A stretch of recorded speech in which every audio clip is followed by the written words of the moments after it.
प्रभु यीशु के सामर्थ्य नाम में आप सबको जय मसीह की। Praise the Lord.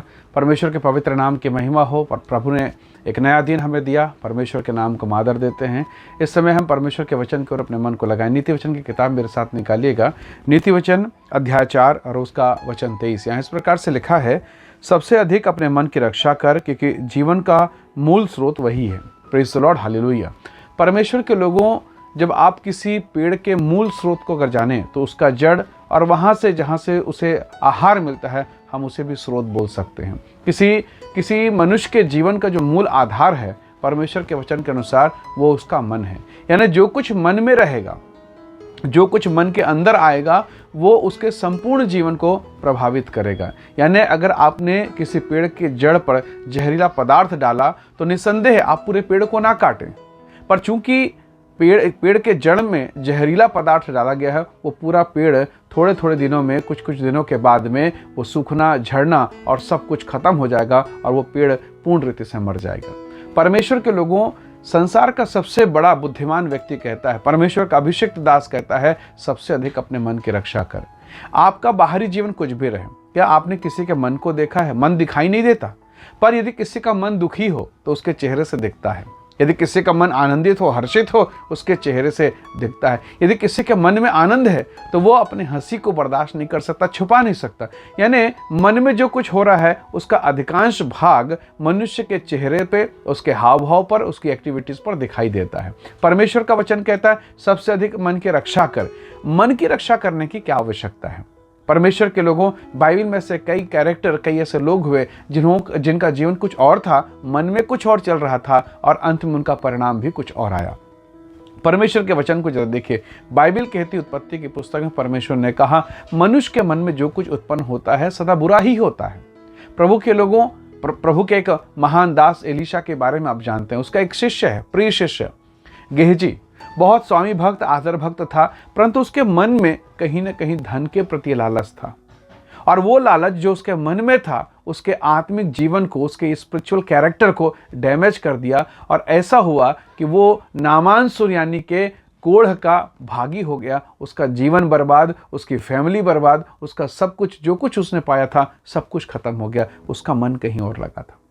यहूदा इस्करियोती, प्रभु के साथ चलने वाला, झोली लेकर चलने वाला, 12 प्रेरितों के साथ हाँ में हाँ, आमीन में आमीन और हालेलुया में हालेलुया बोलने वाला, लूका 10:17 में चमत्कार, दुष्ट आत्मा को निकालने वाला। और आज देखिए, जबकि उसका मन संसार के धन पर लगा था, प्रभु के झोली पर लगा था, आज शैतान उसके अंदर घुस गया। लूका 10:17 में दुष्ट आत्मा निकालने वाला है वो। पर आगे चलकर परमेश्वर का वचन कहता है, शैतान यहूदा में समा गया। परमेश्वर के लोगों, कितना कठिन विषय है, कितना भयानक है कि कहीं और जीवन था, मन कहीं और भटक गया और हो कुछ और गया। परमेश्वर के लोगों, यदि आज आपका मन और मेरा मन कहीं भटक रहा है, कहीं और लग रहा है, यदि आप चर्च में बैठे मन नहीं लग रहा, प्रार्थना में बैठे मन नहीं लग रहा, तो आपके बैठने से, प्रार्थना करने से कोई फर्क नहीं पड़ने वाला या कोई प्रतिफल आएगा, ऐसा कभी मत सोचिएगा। क्योंकि परमेश्वर ने कहा, प्रभु ने कहा, जहां तेरा धन रहेगा वहां तेरा मन रहेगा। आपका धन कहाँ है? आपका मन कहाँ है? आपका जीवन कहाँ है? तो परमेश्वर के लोगों, जिस किसी बात को अपने मन में बसा लिया, चाहे वो प्रभु हो, चाहे वो संसार हो, चाहे वो धर्म हो, चाहे वो पाप हो, चाहे वो पवित्रता हो, चाहे वो व्यभिचार हो, जो मन में बसे रहेगा, आपका मन उधर वहीं जाएगा। आपका मन व्याकुलता में रहेगा। प्रभु के वचन में बहुत सुंदर एक बात लिखा है दाऊद के विषय में। दाऊद कहता है, हे मेरे मन, यहोवा को धन्य का, उसके किसी उपकार को ना भूलना। परमेश्वर के लोगों, दाऊद के विषय में परमेश्वर ने कहा, वह तो मेरे मन के अनुसार है। दाऊद अपने मन के विषय में कहता है कि प्रभु, मेरे मन पर पहरा बैठा, मेरे होंठों पर पहरा बैठा, मेरी आंखों को व्यर्थ वस्तुओं से फेर दे। मतलब वो अपने मन के विषय में कितना ज्यादा चौकन्ना था। दाऊद कहता है, हे मेरे मन, यहोवा को धन्य का, उसके किसी उपकार को ना भूलना। परमेश्वर के लोगों, क्या मैं और आप अपने मन की चौकसी करते हैं? क्योंकि मन में जो है, जो कुछ अंदर है, वो बाहर निकलेगा चेहरे के द्वारा, हाव भाव के द्वारा। यदि किसी के प्रति आपके मन में कोई क्रोध की भावना है, प्रभु ने कहा, रुको, वेदी पर मत आना, पहले मेल मिलाप कर, पहले बातों को दुरुस्त कर, सुधार ले, और तब मेरी वेदी पर आना। परमेश्वर अपने वचन के द्वारा हमें शिक्षा देता है। क्यों मन आवश्यक है? क्योंकि बाइबल कहती है जीवन का मूल स्रोत वही है। थोड़ी सी लड़ाई, थोड़ा सा कड़वाहट, बैर पैदा हो जाता है और बैर फिर दुश्मनी में कन्वर्ट हो रहा है, और वो दुश्मनी, वो बैर इतना भयंकर कि मृत्यु तक में, मारपीट तक में उतर जाता है।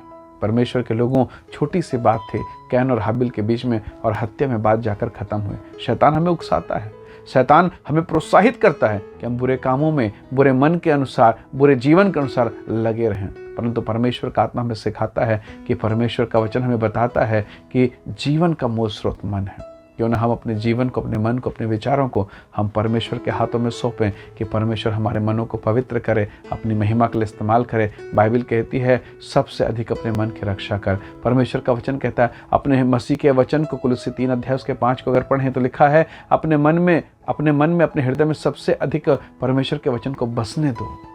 प्रभु के लोगों, क्यों ना अपने हृदय को खोलें, परमेश्वर की महिमा और प्रशंसा करें, उसकी प्रशंसा करें, उसकी तारीफ करें, ताकि हमारे मन पर हमारे प्रभु का नियंत्रण हो और जो कुछ भी हो वो सबसे बेहतर हो। आइए आज की सुबह हम पिता का धन्यवाद करें। स्वर्ग में विराजमान प्रभु, हम अपने मन को तेरी ओर लगाते हैं। ऐसा अनुग्रह दे पिता कि दाऊद के समान हम कह सकें कि हे मेरे मन, यहोवा को धन्य का, उसके किसी उपकार को ना भूलना। प्रभु आप हमारी सहायता करें, आप हमारे जीवन को उठाएं, हमारे जीवन पर अपनी महिमा को प्रकट करें। हम अपने जीवन, शरीर, देह, प्राणात्मा तेरे हाथों में सौंपते हैं। मेरे प्रिय लोगों को आशीष दे, बंधन से, रोग से, बीमारी से, दुर्बलता से ये छुटकारा पाएं, अशुद्ध विचारों से छुटकारा पाएं। इनके मनों को पवित्र कर, शुद्ध कर प्रभु, ताकि इनका जीवन तेरी महिमा के लिए, तेरे काम के लिए तैयार होने पाए। पिता धन्यवाद, सारी आशीषों के लिए प्रभु यीशु के सामर्थ्य नाम से मांगते हैं, आमीन आमीन। प्रभु आप सबको बहुत ऐसे आशीष दे। बहुत धन्यवाद। जय मसीह की। Praise the Lord.